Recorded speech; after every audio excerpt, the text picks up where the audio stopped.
You are listening to Parliament Matters, a Hansard Society production supported by the Joseph Rowntree Charitable Trust. Learn more at hansardsociety.org.uk/pm.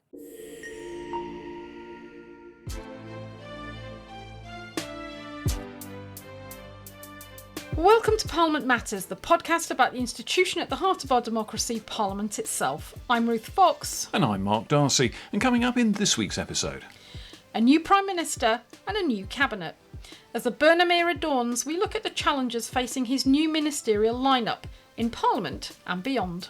New structures at the apex of power. We talk to political historian Professor Jon Davis about why Andy Burnham's changes at the centre of government matter.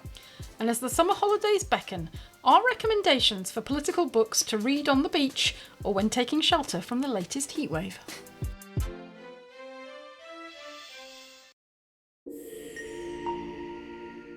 And Ruth, let's begin with a pedantic point. This is not a government reshuffle. This is the formation of a new government. If you're going to get to the technicalities of what's happened with Andy Burnham's selection of ministers, we should start from a firm foundation. This is a new government. It may incorporate elements of the old government, but it is not a mere reshuffle. It is not. It is a new government, as you say. And that's the kind of niche constitutional point you get on this podcast.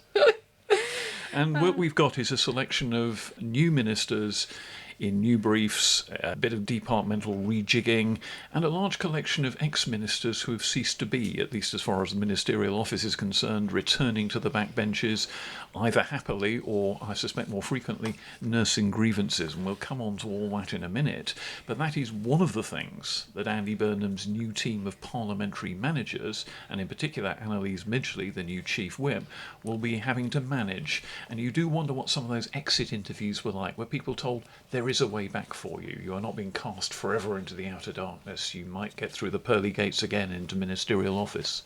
Yes, well, we don't know unless they say or unless they write their memoirs. Yeah, I mean, it's probably worth, Mark, just reflecting on who is Anneliese Midgley, because I think for many of our listeners, she will be something of an unknown quantity. I mean, she's a bit of an unknown quantity for us, apart from the fact, I know that she's been involved as a bit of a fixer behind the scenes on some of the rebellions in the latter part of the Starmer government. She's a member of the Culture, Media and Sports Select Committee, so that'll be creating a space which we should also come on to, the implications for the Select Committee corridor of all these changes. But Anneliese Midgley is, well, I can't think of a chief whip who has come into government in that post having never served on the front bench, never been a minister, never been a whip previously. So she comes in with a lot of inexperience, if you can put it that way. Yeah, I think that it's also worth pointing out that she's, of course, a new MP in the 2024 intake. Now, she was clearly involved in Labour power-broking positions as a senior trade unionist long before she entered Parliament. But her parliamentary experience is, the 24 months plus that she's had since Keir Starmer became Prime Minister after the last general election. Yeah, and she's got the fifth safest seat in Parliament, I think, Knowsley. So she's, unlike many of the Labour MPs who are in quite small majorities in their seat, she's not got that challenge.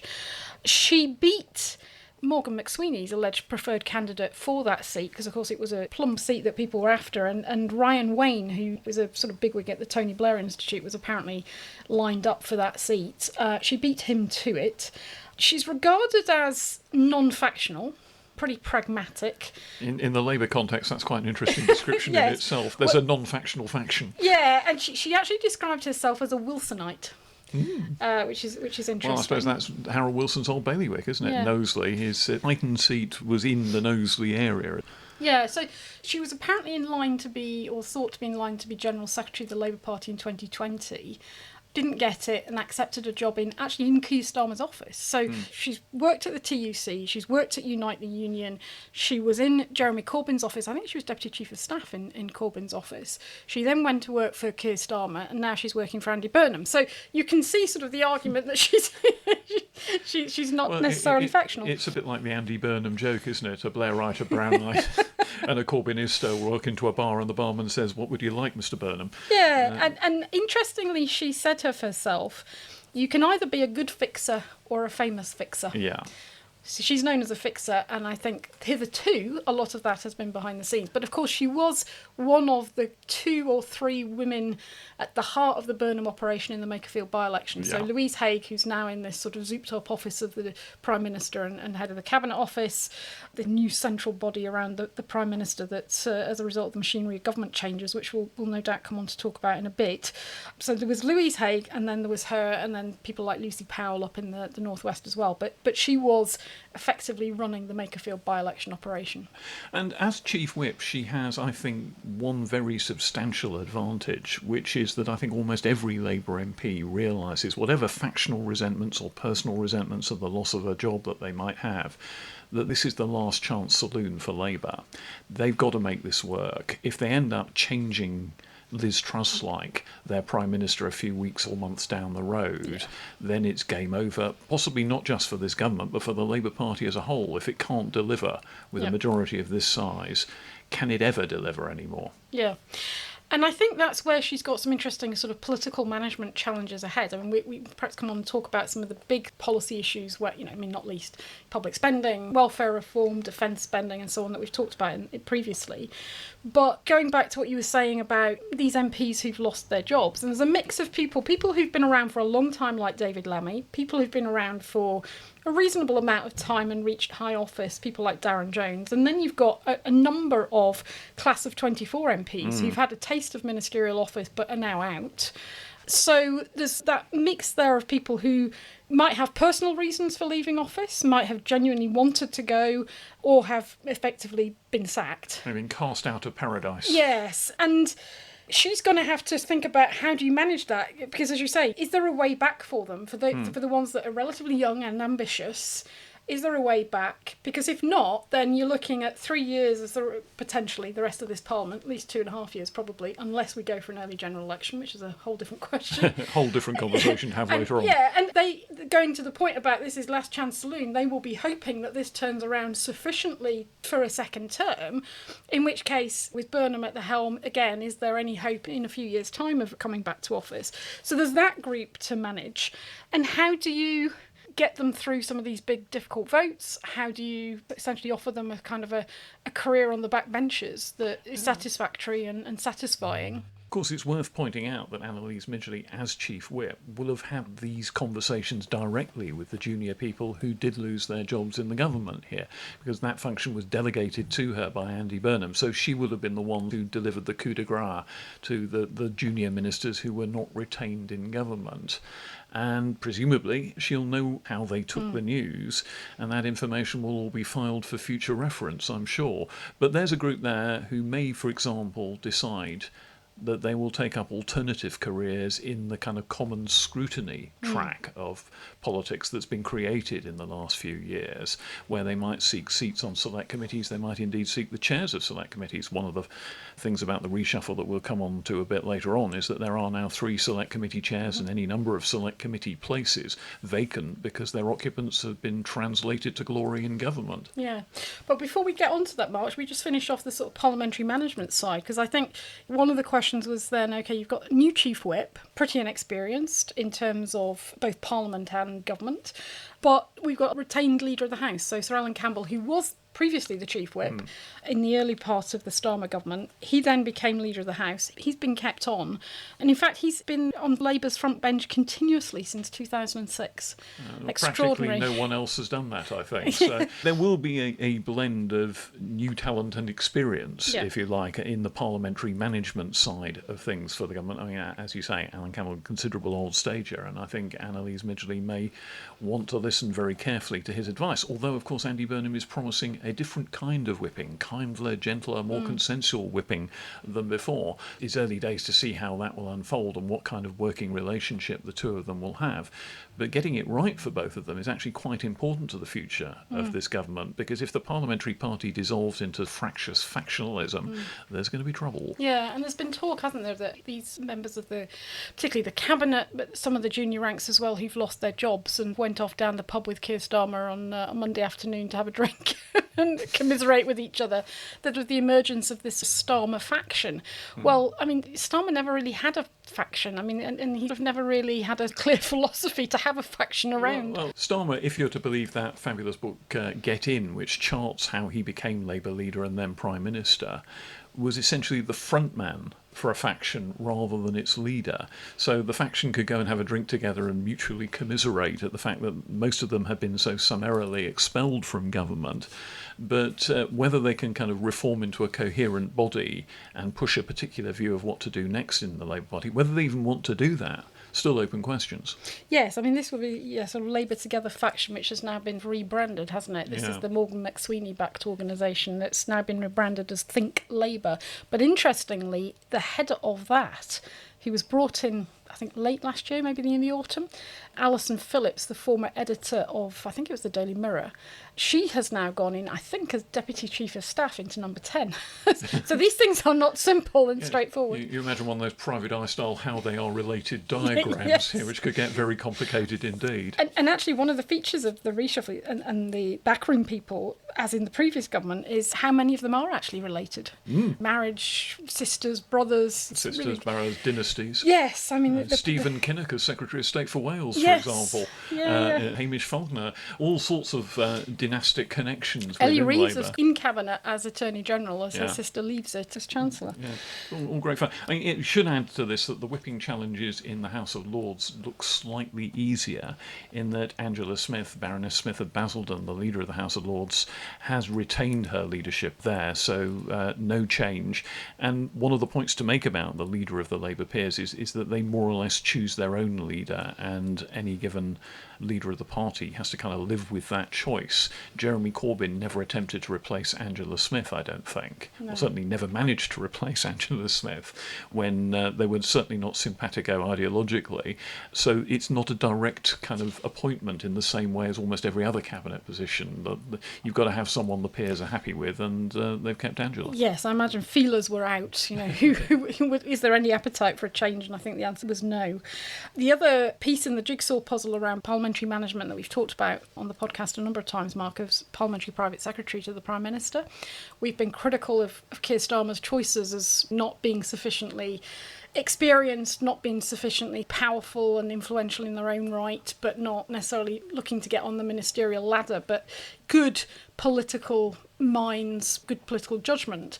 Andy Burnham's appointed Nick Dakin, who is an experienced MP. He's in his early 70s, I think. Yeah, veteran whip. In fact, he's stood down as a whip in order to take this job, so he must have taken a salary pay cut for this, to take this role on. He's one of these exotic titles, Vice Chamberlain of the Household or something like that, which are the weird royal titles that whips have for reasons lost in the mists of antiquity. But what you need is someone who can sense the vibrations, feel the force, someone who can go into the tea room, spot a knot of discontented colleagues, go over and find out what's exercising them, try and get something fed into government to do about it, someone who can see a plot coming, someone who can see trouble ahead. And that is absolutely critical, and I suspect that Keir Starmer either didn't have it or perhaps just wasn't prepared to be concerned by rumblings from within the parliamentary party, and look what happened to him. But the parliamentary private secretary has also got to be able and willing to speak truth to power, and to tell the Prime Minister something he may not wish to hear. And despite that, he's got to hear it, and he's got to hear the message loud and clear. And I suspect that's part of the appointment for Sir Nick Dakin. He's, as I said, I think he's in his early 70s. He's been around for a long time. He's not looking for a long, ambitious career on the ministerial ladder. And he's really got nothing to lose. So he's part of the team now that's sort of got to stitch together this parliamentary management to make it work for the party, because, as you said, it's last chance saloon time.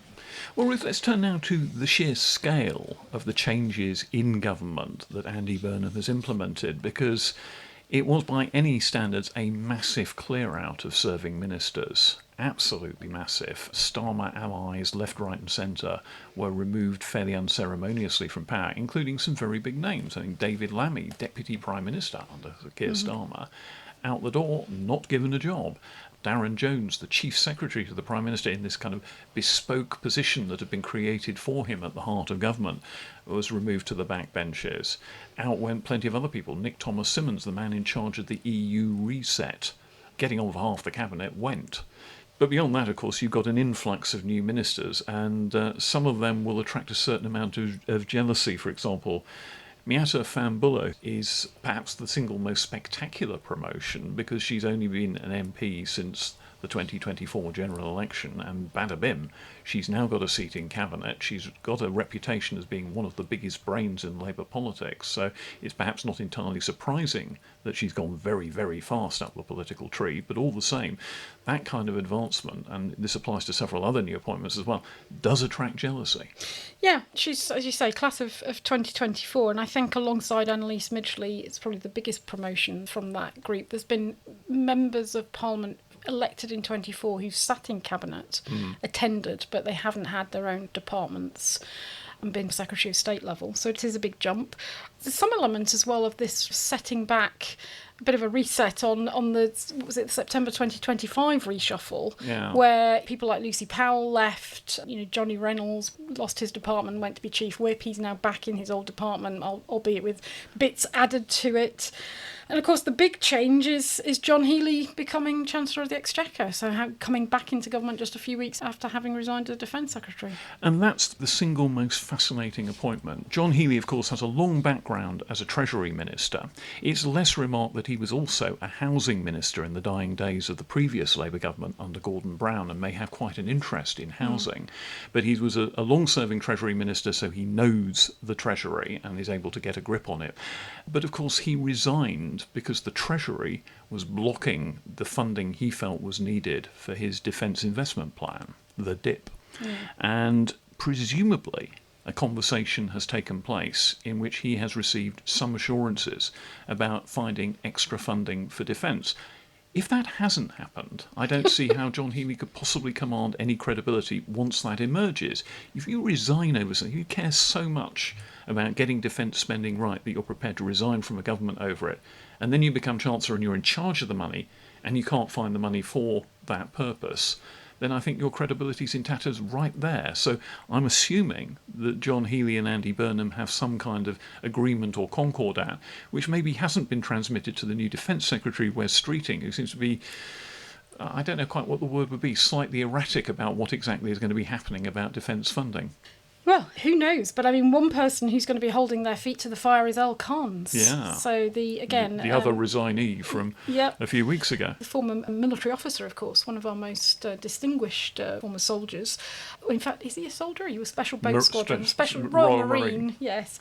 He apparently was offered a job as Prisons Minister in the Ministry of Justice, and he said no, because he wanted to be free to comment on the defence spending and also the situation regarding veterans in Northern Ireland and legislation around that. So he's making pretty clear today that if the defence spending quandary is not resolved, he will be raising it regularly from the backbenches. And that's a very interesting factor that the whips will have to take into account, because he's a pretty powerful voice to have raising those concerns. We're talking about an extremely distinguished member of the armed forces. So if he speaks on these matters, he will command a lot of attention. So the government had better watch out on that front, I think, because he will be a pretty formidable critic. And of course, finding that extra several billion for defence is just one of the many challenges John Healey has to deal with here, and it's not going to be easy for him to find extra billion for defence, because there's plenty of other areas where the government is looking to dispense largesse as well. We've had the proposal to cut energy bills, we've had the proposal to cap bus fares, we've had the proposal to cut VAT for clubs and pubs and music venues. So there's plenty of largesse coming from the Burnham government at the moment, and it is not at all clear how they're going to be funded. And they've already tripped over their feet a little bit on this. Darren Jones, now ex-minister, former chief secretary to the Prime Minister, helpfully pointed out that the proposed mechanism for funding the VAT cut on energy that Andy Burnham's announced actually didn't work, because cutting the identity card proposal from the previous government's programme doesn't save any money because no money had yet been allocated to it. Oops. The government tripped a bit over its feet on that, and it can't really afford too many stumbles like that before they start to erode its credibility. I think an awful lot of people are waiting to see whether this government seamlessly does great and important and good and welcome things, or whether it's going to start tripping over its own feet rather too often. If it becomes a comedy act, then it could very quickly be game over for Andy Burnham. They can't afford too many of these stumbles. On the other hand, I want to have a little bit of a go, Mark, at your former colleagues in the lobby. Indulge. So for a good few weeks now, we've had lots of commentary on who was going to be in and who was going to be out in this new cabinet. And Shabana Mahmood in recent days was definitely going to be Chancellor. She was going to be moved from the Home Office. A lot of which turned out to be just nonsense. They didn't clock quite a number of these big changes, or indeed the scale of the changes. And now we've got the lobby saying that this is a government that is not taking AI seriously because they've abolished the science department and reallocated some of the responsibilities around Whitehall. And yet this government has put the first AI minister into cabinet in Kanishka Narayan, who's a highly respected minister. Everybody that you see speaks very, very highly of him, and he's a grasp of the technology and the issues around it. And as I understand it, it's the first government of a major economy that's got an AI minister right at the heart of the executive in its cabinet or its equivalent. So you can't really say you're not taking AI seriously when you're doing that. So I just find quite a lot of the lobby commentary at the moment is a mix of gossip and ill-informed speculation. And I'm a bit sick of it, frankly. You can have a debate about whether it is better to have a science department focused entirely on these kind of issues, or whether it is better to have a wider industrial strategy department which incorporates AI. And that seems to be the direction the government's chosen to go. But as you say, I absolutely agree. If you've got an AI minister around the cabinet table, that represents an advance in the way AI is treated from what happened before. So I don't really buy the idea that the Team Burnham doesn't think AI matters very much. It's very hard to imagine a policymaker these days, a serious one anyway, who thinks that AI doesn't matter. And then generally, I think the kind of vacuum that the lobby has been trying to fill with endless gossip about who's got what in the reshuffle, most of which turned out to be inaccurate. I mean, on Shabana Mahmood becoming Chancellor, everyone said this is now nailed down. And the excuse when John Healey was made Chancellor was, oh, well, we reported that she was going to be made Chancellor, and she was, and then the pushback was such that, I mean, that's a bit dog at my homework. Yes. I mean, people were recycling endless gossip, and I think they need to take it with a lot more salt than they were taking it with. Well, it confirms my view that those who know don't talk, and those who talk don't know. The other side of the kind of media on this is the social media side of this. I've been very struck that some people have been incredibly classy about being generous to opponents or successors in the ministerial job they had, and other people have been rather snarky and unpleasant. You surprised me on social media, surely not. In Westminster as well. I was very struck, for example, that when Lucy Powell was given the job of Education Secretary, the former Labour leader of the House who was turfed out by Keir Starmer and then got elected Deputy Leader, when she came back into the Cabinet as Education Secretary, Robert Halfon, Tory former Education Minister, now out of Parliament, Chair of the Education Select Committee before he became a minister, tweeted that when she was on his Education Committee a few years back, she was a, quote, powerhouse of ideas about how to get education and training improved. Now, that was a piece of generosity towards an opponent. Robert Halfon is, of course, a Conservative, that others could do well to emulate. I think that some people have been distinctly unclassy. There's at least one former MP whose continuous stream of disappointed bile has gone on since the last general election, and I just can't imagine it's doing him any good at all. You have a vision of this guy sitting there on his sofa tweeting sarcastic, embittered rejoinders to people all day long. I can't imagine it makes him more attractive to any committee looking to reselect candidates for a seat. I mean, no names, no pactrol, but this guy really needs to get a life. You tell me afterwards, will you? Well, the other unpleasant side of this that I saw, there's this stuff that's circulating in the media about this idea that there's a Pestminster list. Sort of this list of MPs, presumably male, but not necessarily all, who are essentially sex pests. Sex pests or bullies.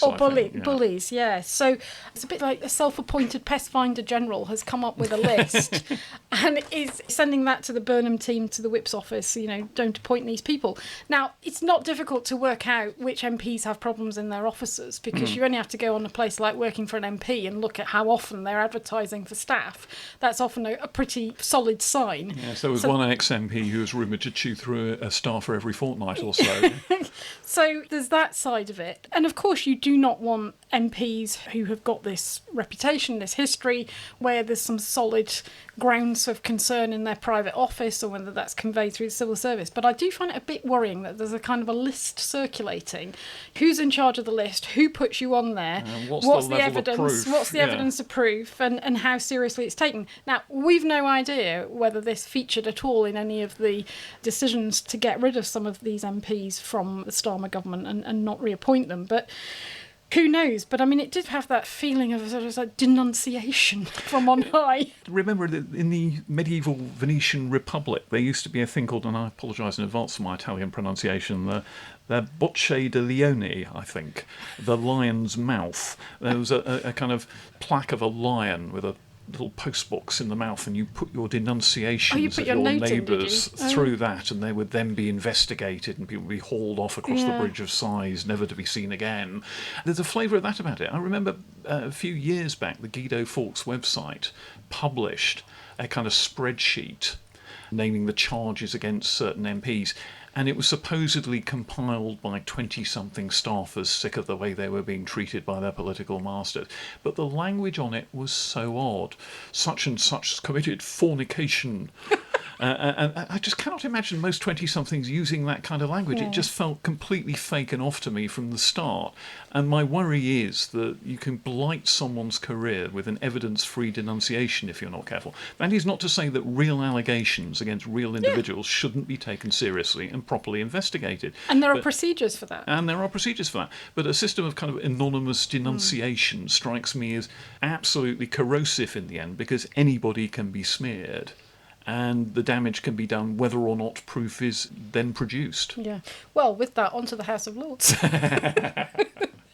One of the big items of news, of course, is that the Scottish Labour leader in the Scottish Parliament, Anas Sarwar, is giving up his seat in Edinburgh in the Parliament and is heading south to take up a position in the House of Lords, and I think he's going to get a trade brief. Yeah, Minister for Trade, apparently, which is, of course, quite a senior job. And you wouldn't expect Anas Sarwar to give up the leadership of the Scottish Labour Party to be parley sec for paperclips somewhere in the Department of Administrative Affairs. So he's moved for a serious job, and I think a lot of people in the Scottish Labour hierarchy are a little bit irritated by this, not least because the House of Lords is not particularly well regarded in Scotland.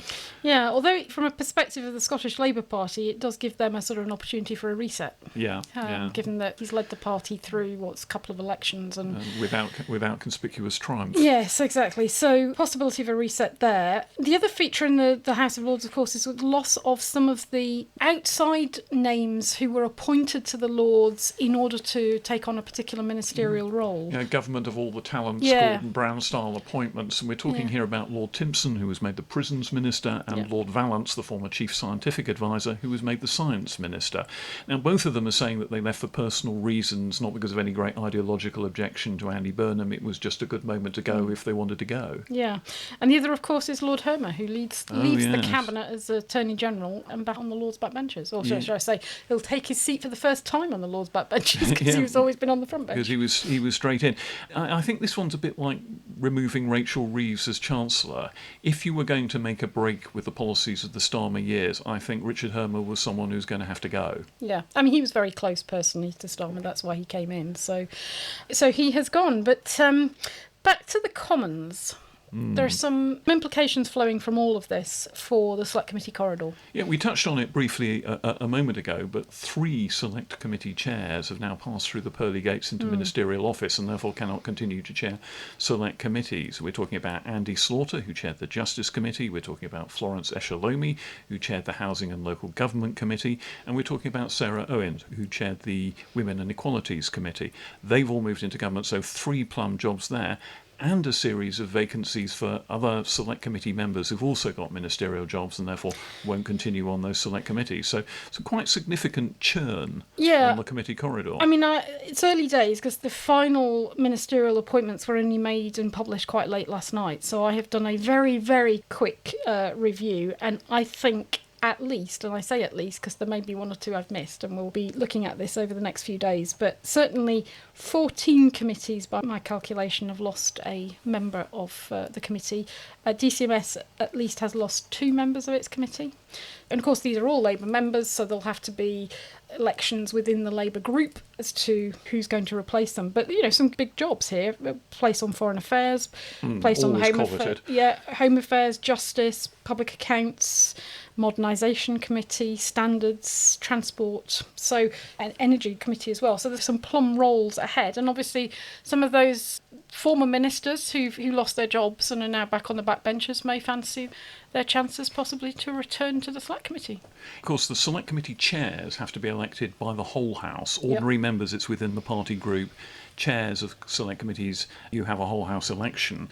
And in the past, in previous parliaments where the government party wasn't quite so dominant, what you'd often see was a pattern where the opposition parties would kind of weigh in beside the person they thought was likely to give the government the most trouble. That is less of a factor this time, but you've got, as you say, 3 crucial posts there, and I think a number of former ministers might quite fancy the idea. I mean, I think it would be a bit much for, say, David Lammy to try and chair the Justice Committee, having just been Secretary of State for Justice. But then you've got the precedent of Jeremy Hunt, who former Health Secretary, who then chaired the Health Select Committee, memorably during COVID, of course. One name who hasn't returned to government, as far as I can see, is Jess Phillips. So she might fancy her chances for women inequalities. Steve Reid for Communities and Housing, again, a bit like David Lammy. It's possibly a bit too soon. But, a little bit too soon. Yeah. They would be marking their own homework, I think, is the key point. Although, it's interesting that one of the committees where there hasn't been a vacancy arising is Defence, because you'd have thought if there was a vacancy on that committee, like a rat up a drain pipe, it'd be straight there, I imagine.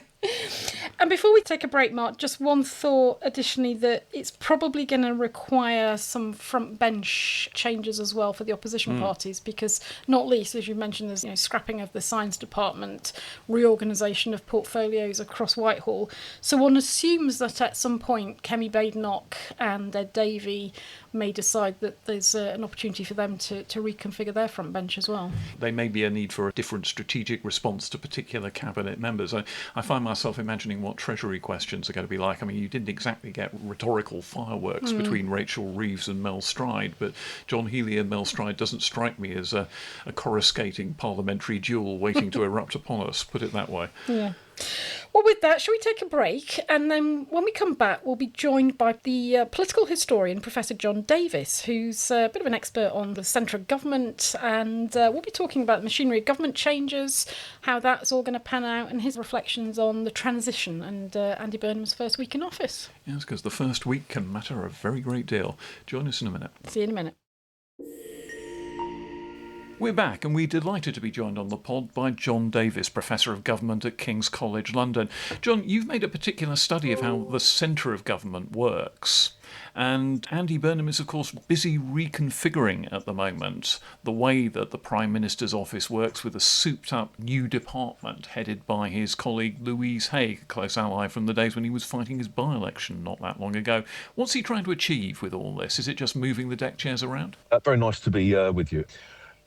I think that there is a long-standing issue here. As you know, the Cabinet Office was created in late December 1916 under the pressure of war. But I think that in recent years, there's been real feeling from just about every Prime Minister that we've had that number 10 is underpowered, and that its delivery capability, its mechanisms have not been what Prime Ministers have wanted them to be. I seem to remember Boris Johnson announcing an office of the Prime Minister, which never quite happened, uncharacteristically for Mr. Johnson. But I think that what we've got here is the latest in a long line of machinery of government wishes, which on this occasion looks like it's really happening.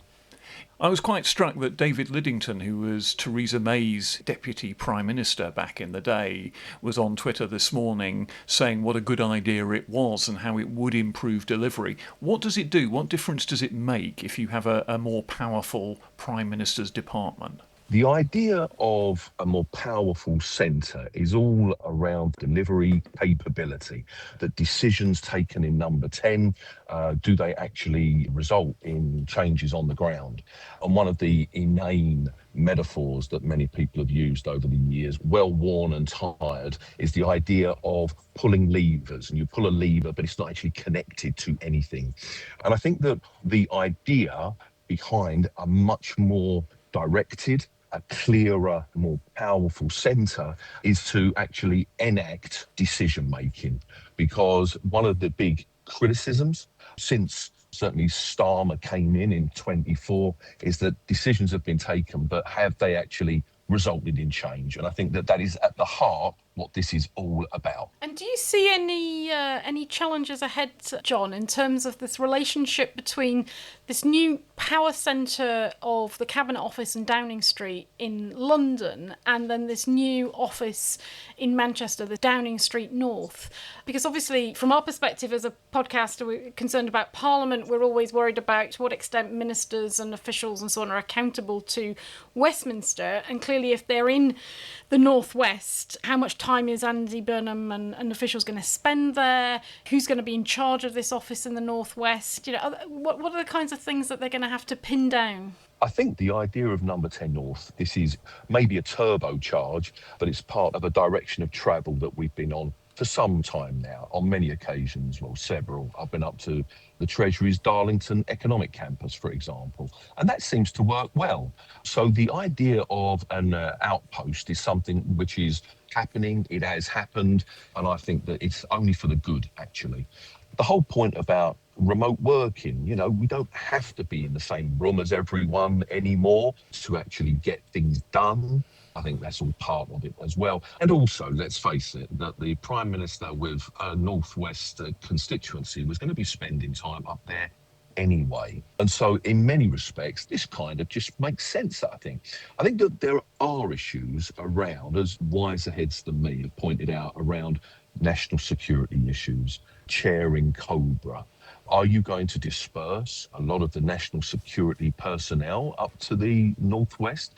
Does that actually enhance your capability or does it dilute it a bit? So I think that there are many things to be worked out, but actually I think that this is all eminently doable. Of course, one of the big tasks, one of the big policy commitments that Andy Burnham signed up to is getting the social care system reformed, revamped to unblock the NHS. And that's a massive policy challenge. Well, I suppose the immediate big test that will be in front of this new souped-up Cabinet Office Prime Minister's department. 18 billion quid seems to be the price tag that's attached to it. Is this going to be driven from this new department rather than left to Yvette Cooper in the Department of Health? The Department of Health, but also, I guess, work and pensions, HMRC, the Treasury, everyone's going to be involved in this. The whole idea of the reform of social care, it's been an aim of so many people. Boris Johnson said that he had solved it, if you remember. He really hadn't really scratched the surface of it. I think that this particular issue, maybe it is first on the agenda, but it won't be first in terms of being resolved.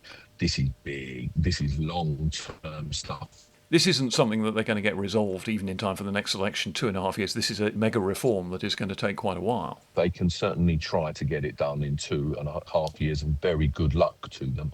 But will it stick? I mean, that's the real issue here. I think that this is one of those massive, probably cross-party agreements that a country has just got to agree on. Just saying that it's done does not make it done. It's going to require much of government. It's going to require, probably another general election to actually confirm these things. The whole triple lock as well. It will bankrupt the country if it carries on. So it has to be grasped at some point. You put all of these issues together, they've got a lot of things to get their teeth into. But 2.5 years, actually solving them, likely not. Is it something then that Andy Burnham's got to call in Kemi Badenoch, maybe Nigel Farage, Ed Davey as well, and get them all to sign up to some kind of social care proposal, and maybe in the mix removal of the triple lock on the value of pensions? If you cast your mind back to the National Health Service and the whole welfare statism and that Attlean settlement, all right, Churchill didn't agree to it, but there was such a big agreement from a landslide. There was a mandate. I'm not saying that everyone needs to be called in and everyone needs to agree on these things. I doubt that's going to happen. But I think that putting these ideas out, maybe even having like a royal commission around it, something really long-term, serious, really trying to get this right, I think it's the only way. But isn't that just a way of kicking it back into touch again? I mean, there have been high-powered bodies of one sort or another by the dozen considering social care over the years. I mean, the Dilnot report's gathering dust somewhere in the recesses of Whitehall. Isn't it time for someone to actually do something? It absolutely is. But how do you get agreement on this? I mean, this is all about inheritance taxation. This is about wellness agenda. This is about the National Health Service. It's everything. It seems to me that, yes, you could argue it's kicking it into the long grass. But on the other hand, what Burnham has said is that he wants to move beyond 1 and 2 year tenures. He wants to get to the 5, 6, 7 years. For me, as a historian of New Labour, I think that one of the key lessons of New Labour is that when Blair and Brown were in situ, both of them for 10 years, you can get things done. And Jon, just going back to the scale of the reshuffle, one of the issues is that the Department for Science has been abolished and the roles have been redistributed across Whitehall. And just reflecting over the New Labour years and then the Conservative years that followed, we've obviously had quite a lot of restructuring of the centre from time to time. Does this reorganisation work, or does it just delay things? And, you spend an awful lot of money rebranding departments and actually what it does is mean that ministers and civil servants have to spend time on the reorganisation and working out who's in charge of what, as opposed to actually getting on with the policy development. It's a really interesting one, this. When the Department of Science, Innovation and Technology was created, soon after Rishi Sunak came in, and it's part of his approach to things, right? That scientific, mathematicsy sort of approach. I think that for sure it took a bit of time to get underway. And there were criticisms of it, there's no question. But I'm quite marked by how many people, how many entrepreneurs, how many outsiders have really criticised this dismemberment. What's the reason for it? And you know what? I'm not sure that right now we actually know what the reason for it is. It seems to be a reversal, digital going back to Department Culture, Media and Sport. As you know, they won't need to reprint any business cards there. They'll just call it DCMS. Right? It would be DCMS, right? But anyway. But the idea of a souped-up business department, which has taken science and innovation, but crucially not technology, I see. Look, there's a little bit of communication needs to be done here, to put it mildly. So let's see how the next weeks pan out here. But it certainly has attracted a lot of criticism from people who thought that actually it wasn't a bad department. One of the things I suppose we also ought to talk about is events, dear boy, events. You come in with big ambitions and policy directions, and then something happens that completely throws a Prime Minister off course. And in this case, it could be anything from a renewed energy crisis sparked by events in the Gulf to something disastrous happening in Ukraine. All sorts of things could go wrong on the world scene at the moment. So whatever Prime Minister Burnham's domestic agenda, is he tooled up for the kind of unexpected developments that might now happen? One of the things about Burnham is that, yes, he's Manchester and he's the mayor, but actually he was around Blair and he was a cabinet minister, wasn't he, at the very end of the New Labour era. So this man has seen how events can actually derail you, push you off course, all those metaphors.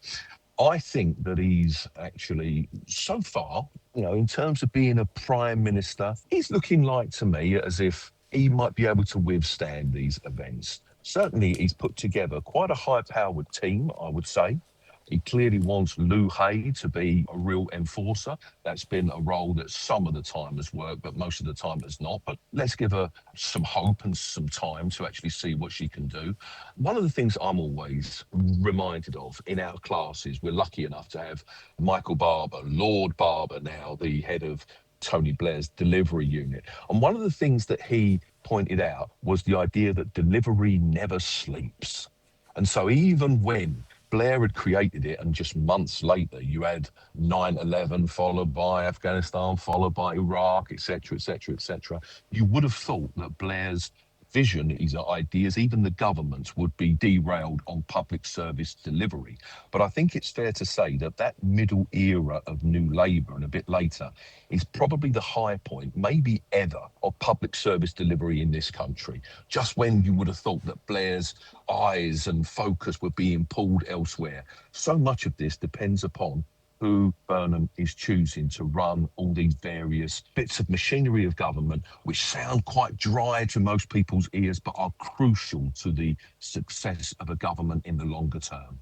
And one of the features of Andy Burnham's experience, obviously, is that he's been a Metro Mayor, which other Prime Ministers have not had that kind of executive experience at a political level in the nations and regions and coming in, certainly in recent times. What difference do you think that's going to make? He's clearly got a very good touch with the media. I think we all remember the quite performative stuff when during COVID, when he was outside receiving information just in and doing very well with the cameras and looking for all the world like a proper leader.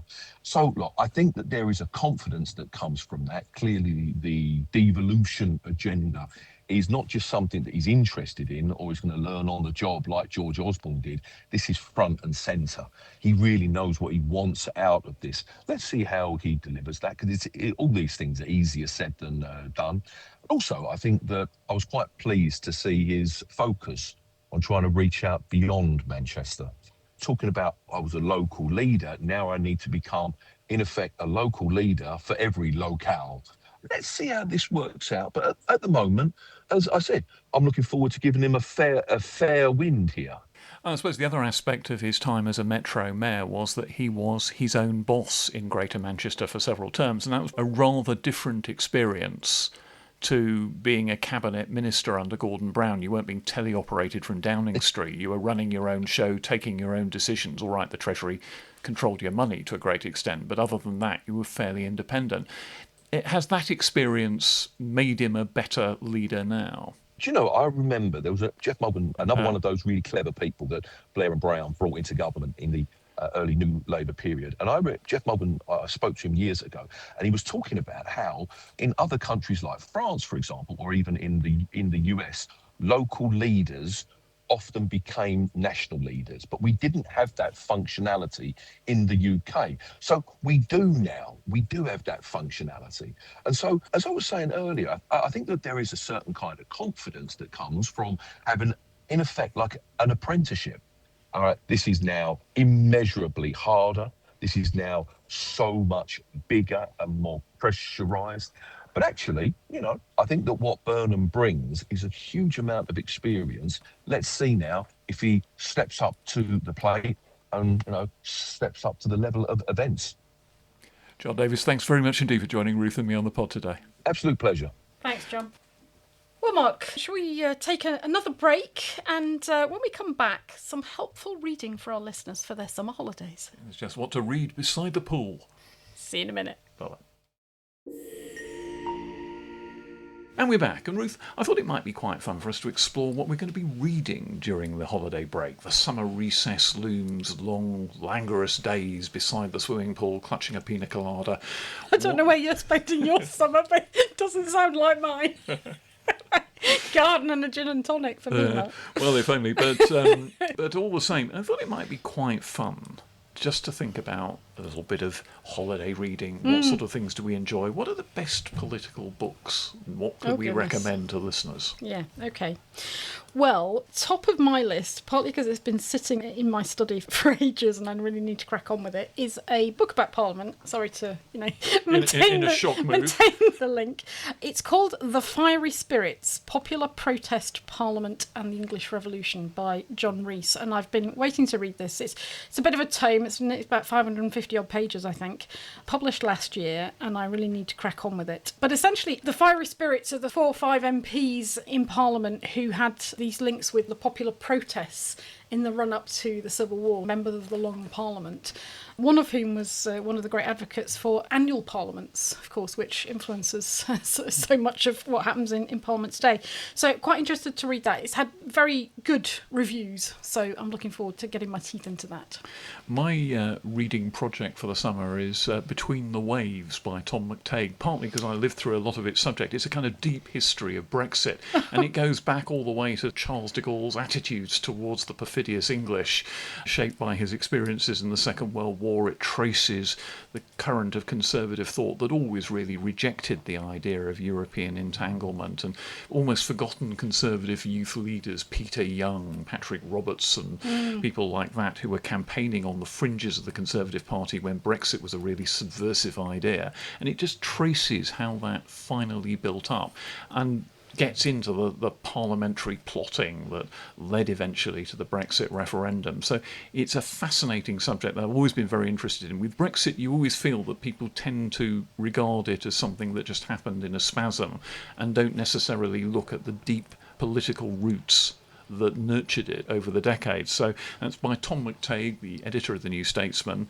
who's a very good writer apart from anything else, and I always just enjoy his prose. So I'm really quite looking forward to getting my head down and really getting through this. Doesn't sound very relaxing. It may not be good for my blood pressure. Revisiting Brexit, remember all those sort of torturous sessions you and I used to commentate on for BBC Parliament? The other book, again, that I've been waiting to crack on with, it's part politics, part geopolitics, but a lot of economics, and that's the book Material World by Ed Conway, who's I think the economics editor for Sky News. Yeah, he writes some very good columns occasionally in the Times. And he does really good explainers. But this book is about some of the key components of the way our world operates, the essential products that are necessary for everything from iPhones to medical equipment and drugs and so on.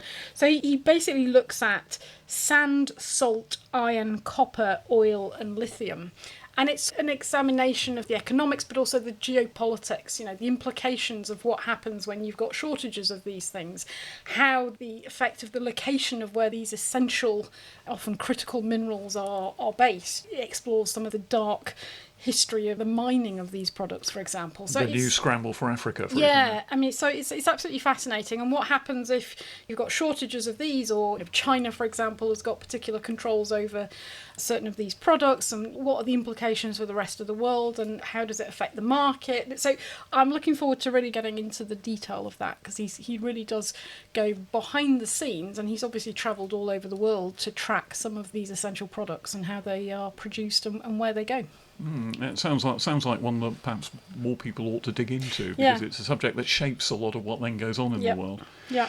Well, one of my recommendations is a novel. It's by Robert Harris, who's been writing political novels for decades now, and it's a book called Precipice. Oh. Now, it takes us back to the outbreak of the First World War. The Prime Minister at the time is Herbert Henry Asquith, and Herbert Asquith is carrying on with a woman called Venetia Stanley, who's a friend of his daughter's. So she's 30 years younger than he is. And at the outbreak of war, his chosen method of impressing her is to show her absolutely critical top-secret government documents. So I'm enclosing for your interest a map of our dispositions in Belgium. Here's a telegram to the Tsar of all the Russias explaining why he should declare war on the Kaiser right now. That kind of level of top-secret political material. And they would take drives around the countryside in which he would, in one of these kind of curtained cars where you've got a chauffeur in the front who can't see in, and every now and then Asquith, having shown her these documents, would toss them out of the window. And then people started to find them. Oh dear. And then security inquiries went on about how these incredibly limited... So it's absolutely true. And the reason we know it's true is because years later, Roy Jenkins, when writing Asquith's biography, came across the letters that Venetia Stanley had returned to Asquith. So Asquith's letters to her, which would include, literally, I enclose a map of our dispositions in Belgium kind of material. So it is a gobsmackingly true story in which Robert Harris invents a fictional police officer who's detailed to investigate and follow this around. But it is just the most extraordinary tale of a Prime Minister dealing with the outbreak of a world war in a state of absolute emotional turmoil and possibly even meltdown. I once proposed to Radio 4 a series to be called Desperate Prime Ministers, which looked at Prime Ministers in emotional crisis. And Asquith didn't take it up. They didn't take it up, sadly. Oh, maybe that's a podcast series. It could be at that, but Asquith would have been Exhibit A had we done that, the first episode, because the tale is just so extraordinary, and it's meticulously researched by Robert Harris as well. He did things like go to an auction room and look at the videos that they were putting out of the precise model of car that Asquith was being driven around in while conducting his affair. So it is the most amazing and largely true tale. There's obviously a bit of fictional embroidery to make it work as a novel, but my goodness, what a story. The other story that I'm going to be reading, which probably would be regarded as too fantastic for fiction, Stranger than truth. Stranger than truth, is regime change inside the imperial presidency of Donald Trump. I'm slightly hesitant to read it, but I feel I ought. Which is the new book by Maggie Haberman and Jonathan Swan. I think Maggie Haberman she's either the New York Times or Washington Post, I can't remember. But this is a big bestseller in the United States, and yes, I want to get my teeth into it. I've dipped into this a bit, You actually, have, and you have to read it in instalments because it is so high octane and it's so bonkers all the time that you kind of feel that you need to go away and have a breather after reading half a chapter. Oh well, there we go. Well, I've got an American politics book to offer as well, and the link is J.D. Vance's remark that the Watergate scandal would barely be news for 10 minutes these days, given the rather unintentionally revealing remark by the Vice President. It's a book about Watergate by someone who was almost the central protagonist in the Watergate scandal, which, heaven help us, is more than 50 years ago now. But this is a book by John Dean called Blind Ambition, and John Dean was the counsel to the President, Richard Nixon's in-house White House lawyer. More importantly, he was in charge of what was known as the White House Plumbers Unit, which was the unit that investigated leaks of information from the White House, and more widely was a kind of dirty tricks unit. And it is the most astonishing account. I mean, it's not in print now, but you can easily get it on Books and places like that, and if you see it in a second-hand bookshop, snap it up. But it has some of the most astounding scenes in it. There is a point where John Dean is in a meeting in the office of the Attorney General, the Chief Law Enforcement Officer of the United States, John Mitchell it was at the time, and they are discussing plots to undermine the Democrats as Richard Nixon seeks re-election, which includes such things as compromising delegates at the Democratic National Convention by getting prostitutes to lure them onto a riverboat equipped with cameras so that their infidelities could be filmed and documented. It includes plots to kidnap key political figures. It includes all sorts of bugging and astoundingly unethical interference in the politics of the United States. And Dean, at the end of it, remarks that he really doesn't think this is a good discussion to be having in the Attorney General's office. But, you think? Yeah, and there's this fabulous character called G. Gordon Liddy, who was the kind of point person for the Nixon administration's dirty tricks, whose party piece was to burn his hands with a cigarette to show how tough he was, and who volunteered to be assassinated if it was necessary to prevent the scandal reaching the president when the Watergate scandal eventually broke. John Dean essentially broke with the Nixon White House and testified as to his own role in the dirty tricks and did a prison sentence for them and gave evidence to lots of congressional inquiries.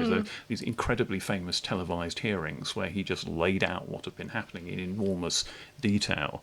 But he was an incredibly ambitious young Republican lawyer, quite happily complicit in all this until he realised that he was being set up as the fall guy who would be blamed for the antics of the Nixon administration.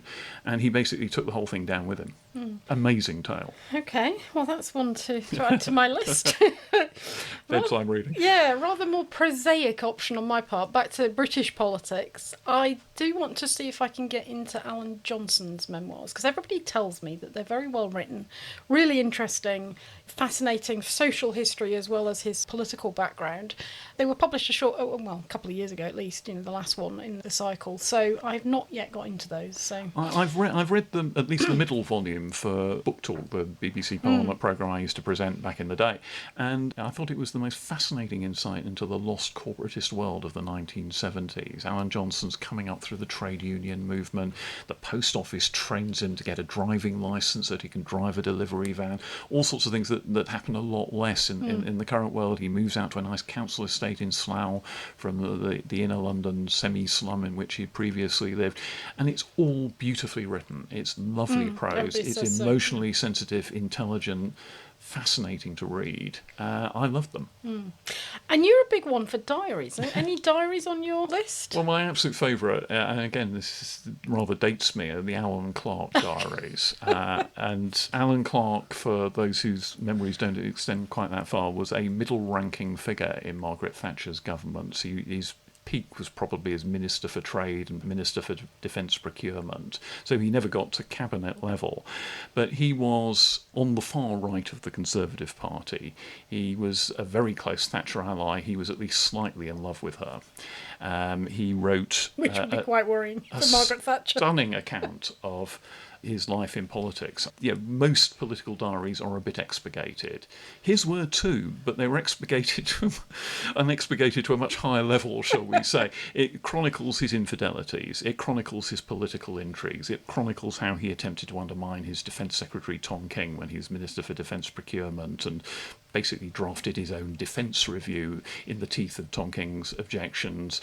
It describes all the intrigues, and it describes fascinatingly the fall of Margaret Thatcher and how finally Conservative backbench disquiet at her style of government crystallised into her being removed. And it's all superbly written. Part of the delight of this book is it is just so well written, when so many political diaries are very humdrum and hurried. This is elegant, and it's prose that you can just listen to, and there is an audiobook of it which I can highly recommend, which is Alan Clark himself reading it out in this wonderful Etonian twang, where he's at one point lamenting the horrors of having to go on official tours to the Baltic. He says, "Leavened only by the girls, only this morning a Nordic beauty served me breakfast," he says delightedly. And it's the kind of thing that if other politicians had written it would have been career-ending. But there are 3 volumes of the Alan Clark Diaries, but the middle one about his time in government is the one that is absolutely fascinating to read, even if it's probably a slightly obsolete account of how government works these days. Yeah. Well, with that, Mark, I think we should leave it there. Plenty of ideas there for our listeners in terms of their holiday reading. I like to think of you leaning back with that pina colada, sipping Gin and tonic. Gin and tonic. I want something with an umbrella in it. Come on. Yes, with that, Mark, that is it for us for a few weeks. Like Parliament, we're also going into recess. So taking a break for the summer. Unless, of course, there's a recall of Parliament, any major developments necessitating an emergency podcast, please no, because I'd like a few weeks off. Wouldn't we all? Otherwise, we'll be back on, I think, Thursday the 3rd of September is the plan. But in the meantime, listeners, we have got a couple of recess episodes in the can for you, which will be coming out in due course. And they're also looking at some relatively new books that are out, but with a very clear parliamentary political theme. Indeed, yes. We've got Joanna Cherry, the former SNP MP's account of her time in Westminster, which covers such delights as Brexit, the unlawful prorogation of Parliament, and her internal battles inside the SNP with Nicola Sturgeon. And we've got Charlie Feldman, an expert on the Canadian Parliament, with a book of rather peculiar anecdotes about life on Parliament Hill in Ottawa. Yeah. So that's all to look forward to. But otherwise, we hope you have a great summer, listeners, and join us back in September for the next exciting instalments at West Enders. See you then. Join us then. Bye-bye. Bye. Parliament Matters is produced by the Hansard Society and supported by the Joseph Rowntree Charitable Trust. For more information, visit hansardsociety.org.uk/pm or find us on social media at Hansard Society.